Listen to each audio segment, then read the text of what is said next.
এরপরে আল্লাহ তাআলা সূরা মাইদার 42 নম্বর আয়াতে আল্লাহ বলেন, ওয়া আকাসিতু ইন্নাল্লাহা ইউহিব্বুল মুকসিতিন। আল্লাহ পাক রব্বুল আলামিন বলেন, ওয়া আকাসিতু, তোমরা ইনসাফ প্রতিষ্ঠিত করো, ইনসাফ কায়েম করো। ইন্নাল্লাহা ইউহিব্বুল মুকসিতিন, নিশ্চয়ই আল্লাহ তাআলা যারা ইনসাফ কায়েম করে তাদেরকে মহব্বত করেন।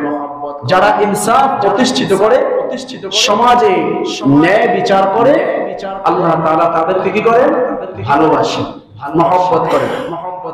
এরপরে যদি আমরা দেখি বুখারী শরীফের 6787 নম্বর হাদিস, এই হাদিসের ভিতরে আল্লাহ রাসূল সাল্লাল্লাহু আলাইহি ওয়াসাল্লাম বলেন যে ইন্নামা হালাকা মান কানা ক্বাবলাকুম, যে তোমাদের পূর্ববর্তীরা হালাক হয়েছে যেই কারণে আন্নাহুম কানু ইয়াকিমুনাল হাব্বা আলাল ওয়াদি'i। রাসূল সাল্লাল্লাহু আলাইহি ওয়াসাল্লাম বলেন, তোমাদের পূর্ববর্তীরা ধ্বংস হয়েছে, হালাক হয়েছে, তারা যখন বিচার করত, গরিব অসহায় মানুষ, দুর্বল যারা, তাদের উপর বিচার কার্যক্রম করতেন, হক তাদের উপর প্রতিষ্ঠিত করতেন। এটাই ছিল তাদের অন্যায়, এই কারণে আল্লাহ তাআলা তাদেরকে ধ্বংস করেছে। এরপরে তারা কি করতেন? ওয়ায়াতরুকুনা শরীফ, এবং যারা ভদ্র পরিবারের, যারা সম্মানিত পরিবারের, যাদের ক্ষমতা আছে, টাকা আছে, তাদের বিচার তারা হালকা করত, তাদেরকে ছেড়ে দিতেন। তারা যদিও অন্যায়কারী হতো, তাদেরকে তারা মাফ করে দিতেন, তাদেরকে বিচার ঘুরিয়ে দিতেন। কিন্তু গরিব মানুষ যারা, অসহায় মানুষ যারা, তাদের উপর তাদের বিচারের হক কায়েম করতেন। এই জুলুম করার কারণে আল্লাহ তাআলা তাদেরকে কি করছেন? ধ্বংস করেছেন। এজন্য যারা বিচারকের আসনে বসবেন, আপনি আপনার ঘরেরও একজন বিচারক। আপনাকে সমাজ যখন মূল্যায়ন করবে, ওই সময় যখন আপনি বিচারকের চেয়ারে বসবেন, আপনি বিচার করবেন, ইনসাফপূর্ণ বিচার যেন আপনার থেকে প্রতিষ্ঠিত হয়। ইনসাফপূর্ণ বিচার যেন আপনার থেকে কি হয়? প্রতিষ্ঠিত হয়, বের হয়। যদি ইনসাফ করতে পারেন, আল্লাহ আপনার সহায়ক হবেন, আল্লাহ আপনার বন্ধু হবেন। তিরমিজি শরীফের 1330 নম্বর হাদিস, রাসূল করিম সাল্লাল্লাহু আলাইহি ওয়াসাল্লাম বলেন, ইন্নাল্লাহা মাআল কাযী মা লাম ইয়াজুর।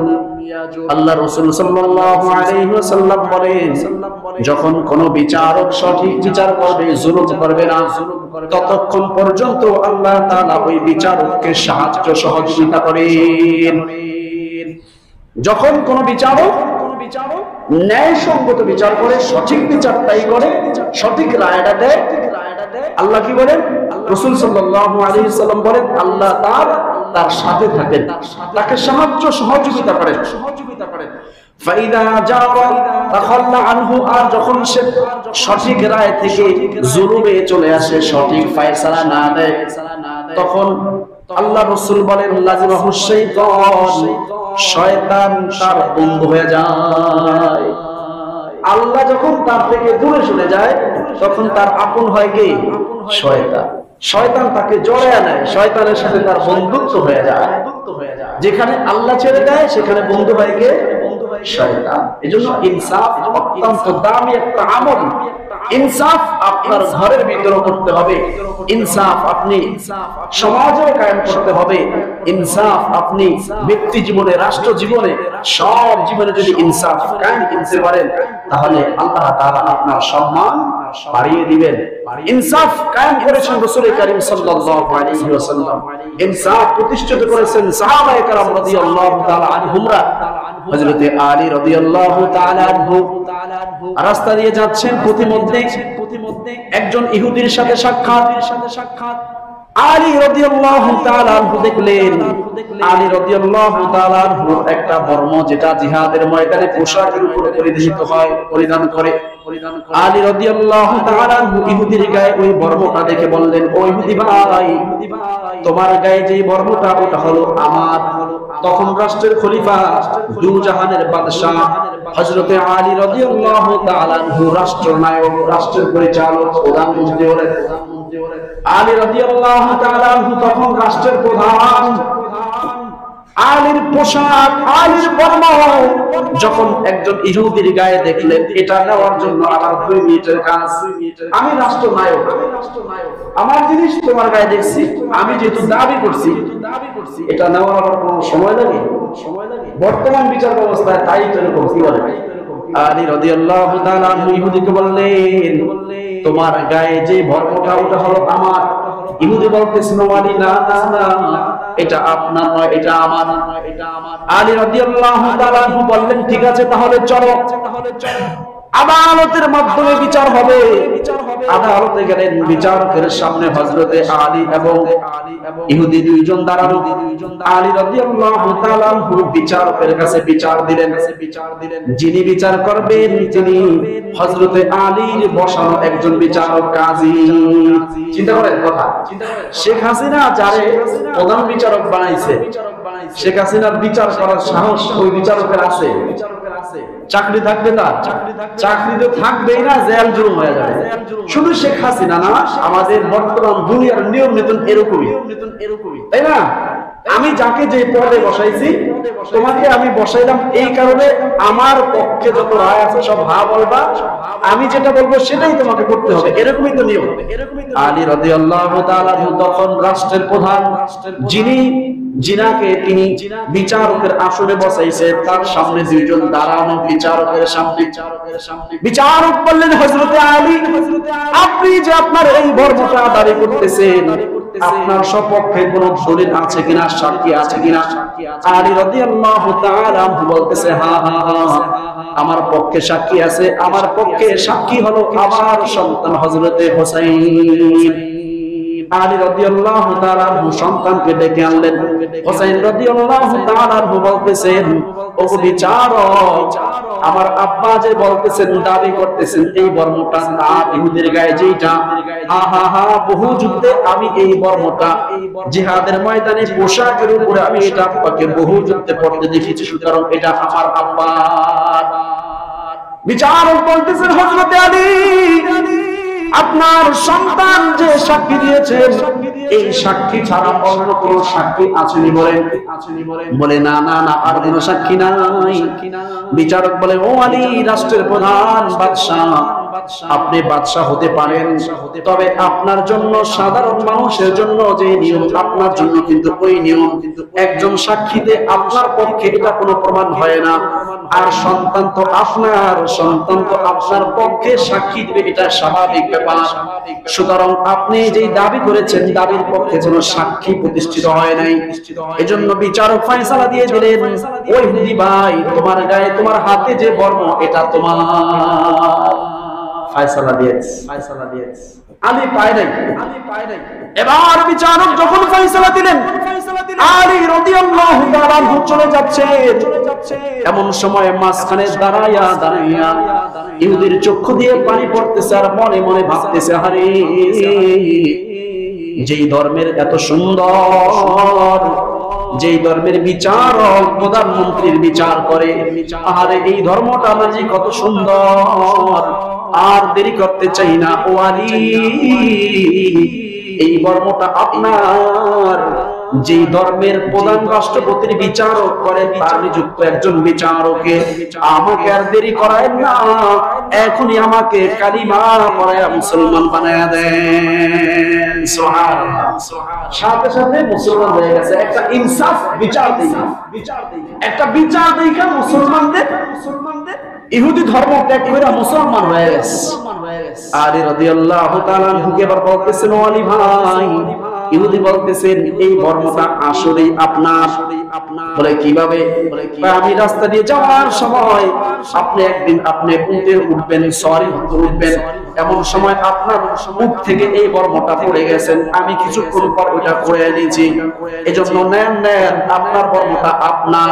আলী রাদিয়াল্লাহু তাআলা আনহু বলতেছেন, যে বর্মর কারণে তুমি আজকে ইসলাম ধর্ম গ্রহণ করলা, এই বর্মটা আমি তোমাকে হাদিয়া হিসেবে দিয়ে দিলাম।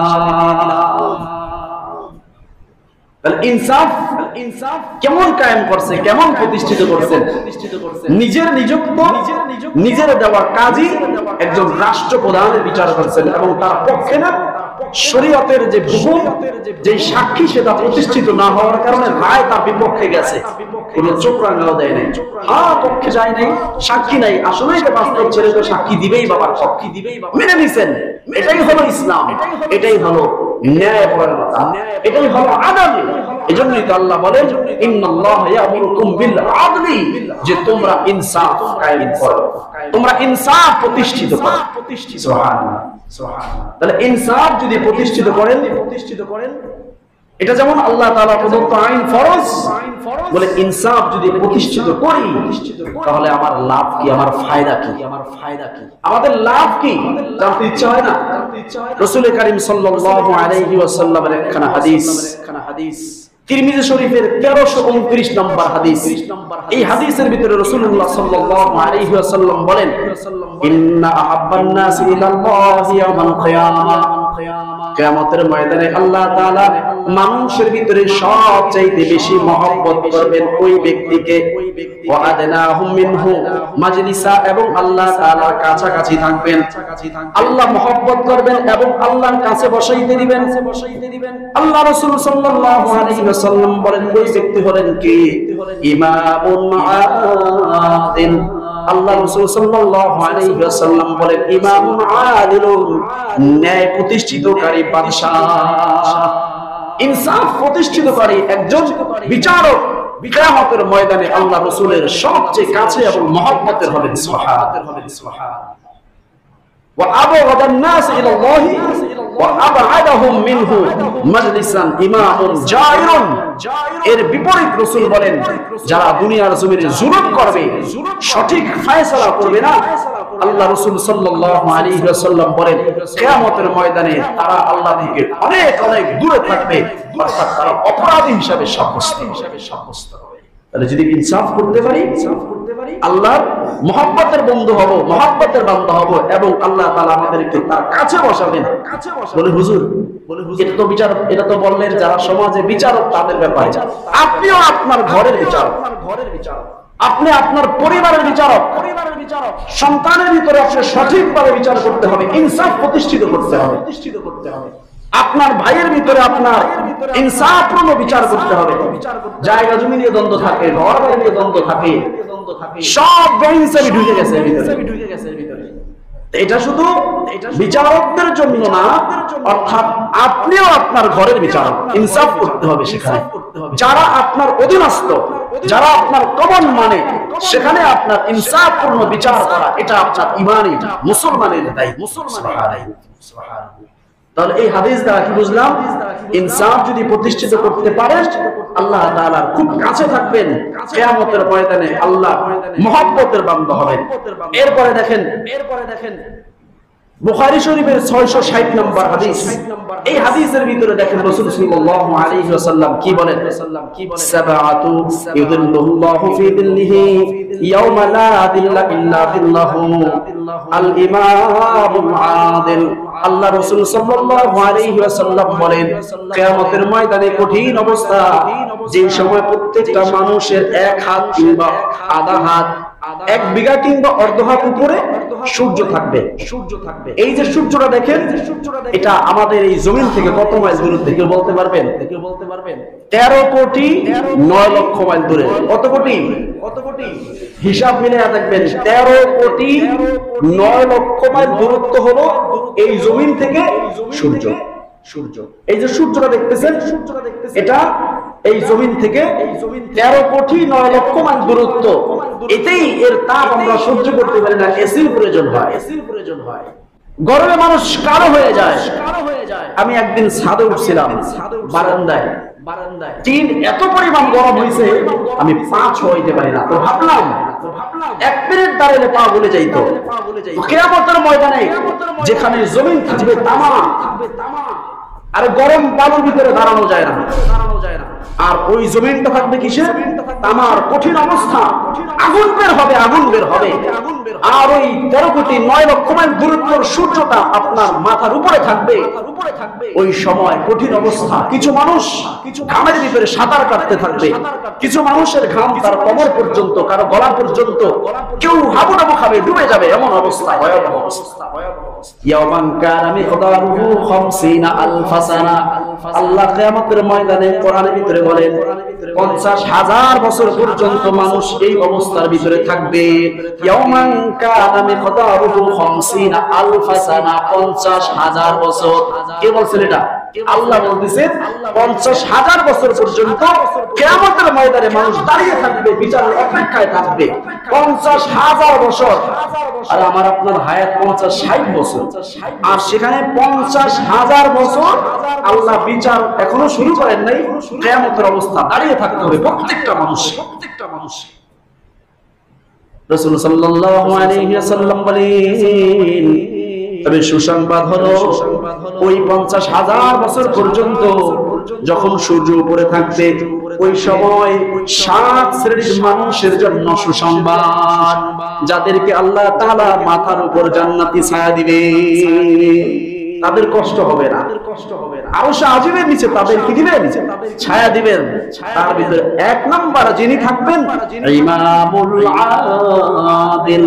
রাসূল সাল্লাল্লাহু আলাইহি ওয়াসাল্লাম বলেন, যারা ইনসাফ প্রতিষ্ঠিত করে, ন্যায় বিচার করে, জমিনে যারা ন্যায় বিচার করে, ইনসাফ প্রতিষ্ঠিত করে, সন্তানের ভিতরে ইনসাফ প্রতিষ্ঠিত করে, 2-3 যদি স্ত্রী থাকে সেখানে সমানভাবে বন্টন করে, ইনসাফ প্রতিষ্ঠিত করে, ভাইয়ের ভিতরে ইনসাফ প্রতিষ্ঠিত করে, মায়ের হকটা মাকে দেয়, বাবার হকটা বাবাকে দেয়, ভাইয়ের হকটা ভাইকে দেয়, সন্তানের হকটা সন্তানকে দেয়।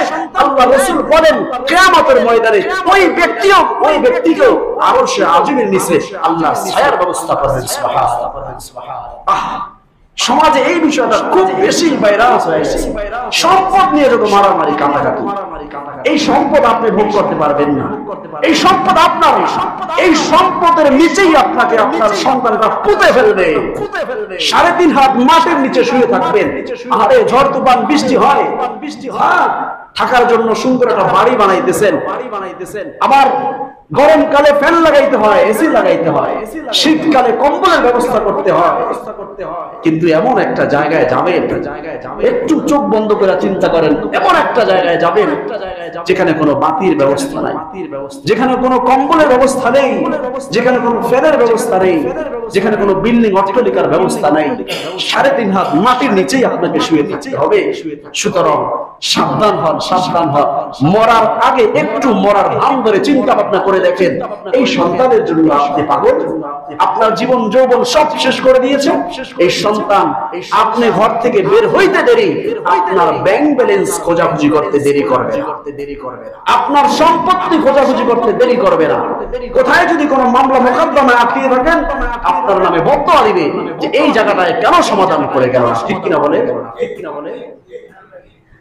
এজন্য ইনসাফ প্রত্যেকটা হালতে, আপনার ব্যক্তি জীবনে, আপনার পারিবারিক জীবনে, আপনার সামাজিক জীবনে, আপনার রাষ্ট্রীয় জীবনে, সব জায়গায় ইনসাফ প্রতিষ্ঠিত করলেই কিয়ামতের ময়দানে এই পুরস্কার আপনি পাবেন।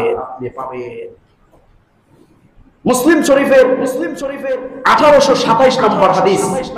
এই হাদিসের ভিতরে রাসূলুল্লাহ সাল্লাল্লাহু আলাইহি ওয়াসাল্লাম বলেন, ইন্নাল মুহসিনিনা ইনদাল্লাহি আলা মানাবিরা মিন নূরিহিম আন ইয়ামিনির রহমান। আল্লাহ রাসূল সাল্লাল্লাহু আলাইহি ওয়াসাল্লাম বলেন, ইনসাফ যদি প্রতিষ্ঠিত করেন, আপনার জন্য আরেকটা পুরস্কার হলো কিয়ামতের ময়দানে আল্লাহ তাআলার ডান পাশে নূরের চেয়ারের ভিতরে মিম্বারে আপনাকে আল্লাহ বসায়া দিবেন। সুবহানাল্লাহ। ইনসাফ যদি করতে পারেন, আল্লাহ তাআলা আপনার সম্মান দিবেন, আরশে আজিমের নিচে ব্যবস্থা করে দিবেন। শুধু তাই নয়, সেইখানে আল্লাহ তাআলার ডান পাশে নূরের মিম্বার, নূরের চেয়ারের আসনে আপনাকে দুলার মতো, নতুন জামাইয়ের মতো আপনার জন্য আপ্যায়নের ব্যবস্থা রাখবে। চমৎকার পরিবেশ আল্লাহ তাআলা আপনার জন্য সাজায় রাখবেন। বলেন সুবহানাল্লাহ। কি করতে হবে? শুধু ইনসাফ প্রতিষ্ঠিত করবে, যার হক তাকেই দিয়ে দিবে। এটা আমার না, এটা ওর। হয় একটু কষ্ট হোক, যার হক তাকেই দিয়ে দিব। রাসূলের আরেক হাদিসে পাওয়া যায়, মানিদ্দাআ মা লাইসা লাহু ফালাইসা মিন্নি। আল্লাহর রাসূল বলেন, কোন ব্যক্তি এমন জিনিস দাবি করে যে এই জিনিসটা আসলে সে তার মালিক নয়, মানিদ্দাআ মা লাইসা লাহু ফালাইসা মিন্নি। আল্লাহর হাবিব বলেন, এমন জিনিস আপনি দাবি করলেন, এমন সম্পদ আপনি দাবি করলেন যেটার হাকিকতার মালিক আপনি নন। রাসূল বলেন এই ব্যক্তি আমার উম্মত হতে পারে না, আমার উম্মত না। শুধু তাই নয়, সে ব্যক্তি জাহান্নামকে তার জায়গা বানিয়ে নিল। বলেন নাউযুবিল্লাহ। সমাজে এগুলো অনেক পাওয়া যায়, জোর দখল করে, জোর জুলুম করে সম্পদ দখল করে আছে, ক্ষমতার দাপটে আসল মালিক যে সে কাছেও যেতে পারে। এজন্য এই ব্যক্তিরা খুব সাবধান, খুব সতর্ক হয়ে যান। তাহলে এই হাদিস দ্বারা কি পাইলাম? যারা ইনসাফ প্রতিষ্ঠিত করবে, সঠিক বিচার করবে, কিয়ামতের ময়দানে আল্লাহ তাদেরকে নূরের চেয়ারে মিম্বারে আল্লাহর ডান পাশে বসাবেন। সুবহানাল্লাহ, সুবহানাল্লাহ। এরপর আল্লাহ তাআলা বলেন আল্লাযীনা ইয়াদিলুনা ফি হুকমিহিম ওয়া আহলিহিম ওয়া মা ওয়ালু। বলে ইনসাফটা কোথায় করবে? এখানে আল্লাহ রাসূল বলে দিয়েছেন আপনার অধীনস্থ যারা পরিবার পরিজন, যারা আপনার হুকুম আহকাম গুলো মানবে, তাদের মাঝখানে আপনি ইনসাফ প্রতিষ্ঠিত করতে হবে। সুবহানাল্লাহ। তাহলে এই ইনসাফ যদি করেন আরশে আযমের নিচে ছায়া পাবেন। ইনসাফ যদি করেন কিয়ামতের ময়দানে আল্লাহ তাআলা ডান পাশে বসতে পারবেন, নূরের চেয়ারে আল্লাহ তাআলা আপনাকে মেহমান বানায় বসাবেন। সুবহানাল্লাহ। এরপর আরেকটা হাদিস শোনাবো। রাসূলুল্লাহ সাল্লাল্লাহু আলাইহি ওয়াসাল্লাম বলেন, তিরমিজি শরীফের 3598 নম্বর হাদিস, এই হাদিসের ভিতরে রাসূল একজন ইনসাফকারীর সম্মান প্রমাণ করেছেন। রাসূল বলেন সালাসাতু লা তুরাদ্দু দাওয়াতুহুম আস-সাইম হাত্তা ইফতার। রাসূল সাল্লাল্লাহু আলাইহি ওয়াসাল্লাম বলেন তিনজনের দোয়া আল্লাহ তাআলা ফিরায় দেন না, অর্থাৎ চাইতে দেরি আল্লাহ তাআলা গ্রহণ করে নেয়, কবুল করে নেয়। কয়জন? তিনজন ব্যক্তির দোয়া আল্লাহ তাআলা কবুল করেন, ফিরায় দেন না। এক নম্বর হলো আস-সাইম হাত্তা ইফতারু, রোজাদার যখন ইফতারের সময় আল্লাহ তাআলার কাছে দোয়া করে, আল্লাহ তাআলা সাথে সাথে তাদের দোয়া কবুল করে নেয়। দুই নম্বর রাসূল বলেন ওয়াল ইমামুল আদিল, একজন ইনসাফ প্রতিষ্ঠিতকারী ব্যক্তি যখন আল্লাহ তাআলার কাছে দোয়া করে, আল্লাহ রাসূল বলেন সাথে সাথে তার দোয়া আল্লাহ আসমানে উঠায় নেয়। তাহলে রোজাদার যখন ইফতারের সময় দোয়া করে আল্লাহ কবুল করেন, ফিরিয়ে দেন না। এবং একজন ন্যায় বিচারক, শাসনকর্তা, ঘরে হোক বাহিরে হোক, রাষ্ট্রে হোক সমাজে হোক, চারজন মানুষ আপনাকে মানে, সেখানেই আপনি ইনসাফ প্রতিষ্ঠিত করেন, তাই না? এই গুণ যাদের ভিতরে থাকবে আল্লাহ রাসূল বলেন তার দোয়া আল্লাহ কবুল করে, ফিরিয়ে দেয় না। এরপরে রাসূল বলেন ওয়াদাওয়াতুল মাজলুম, মাজলুম যিনি, যার উপর জুলুম হয়েছে, সে যদি দোয়া করে আল্লাহ দোয়া কবুল করে। সুবহানাল্লাহ। রোজাদার ব্যক্তি ইফতারের সময় দোয়া করলে কবুল হয়। এবং শাসক, একজন ইনসাফ কর্মীওয়ালা ব্যক্তি, সেটা ঘরে হোক বাহিরে হোক, রাষ্ট্রে হোক সমাজে হোক, তিনজনের মাঝখানে হোক, আল্লাহ রাসূল বলেন সেও দোয়া করলে আল্লাহ কবুল করে। এবং তিন নম্বরে মাজলুম, যার উপর আপনি জুলুম করেছেন, ওই ব্যক্তি দোয়া করতে দেরি, আল্লাহ দোয়া করতে কবুল করতে দেরি হয় না। এরপর রাসূল সাল্লাল্লাহু আলাইহি ওয়াসাল্লাম বলেন ইয়ারফাউ আল্লাহু ফাওকাল গামামি, দোয়া করতে দেরি আল্লাহ তাআলা তার দোয়া মেঘের উপরে উঠায় নেন। গামাম শব্দের অর্থ হলো মেঘমালা, মেঘমালার উপরে উঠায় নেন। ওয়া ইয়াফতাহু লাহা আবওয়াবাস সামা, এবং ওই দোয়ার জন্য আরশে আজিমে পৌঁছার জন্য আল্লাহ সমস্ত আসমানের দরজাগুলো খুলে দেয়। দোয়া করার সাথে সাথে আল্লাহ কি করেন? আসমানের দরজাগুলো খুলে দেন। এরপর আল্লাহ বলেন, আল্লাহ নিজে বলেন ওয়া ইয়াকুলু রাব্বি ওয়া ইজ্জাতি, আল্লাহ বলে আমার ইজ্জতের কসম। আল্লাহ নিজে কসম খায়। এই তিন ব্যক্তির দোয়া রেখে আল্লাহ কি খায়? কসম খায়।